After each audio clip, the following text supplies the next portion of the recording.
I want to talk about one of my favorite features on Galaxy Watch Ultra, and that is the hand gestures while you are wearing the watch, and you can control different features of the watch with these hand gestures. So now if I go in settings, go in buttons and gestures, scroll all the way down, I will get to gestures. Now the first one is double pinch. Now if I go in here, you can see that this is basically the gesture. This gesture can be used to answer calls, dismiss alerts, launch apps, control your music, and take photos. So an alarm is going to sound right now, and I'm going to use my gesture and it will show me on the display how I can dismiss the alarm. So there you go, and you can see this gesture right here. It's telling me that I can use this gesture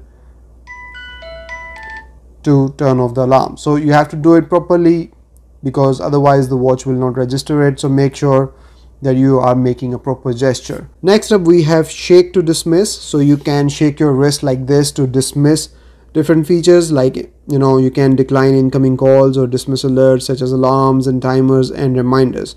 Now you can turn this feature on and we can try it. So there you go. So that's how this one works. And then we have knock knock feature, and once again you can use this feature, and there you go, and they work pretty well if you are doing them right.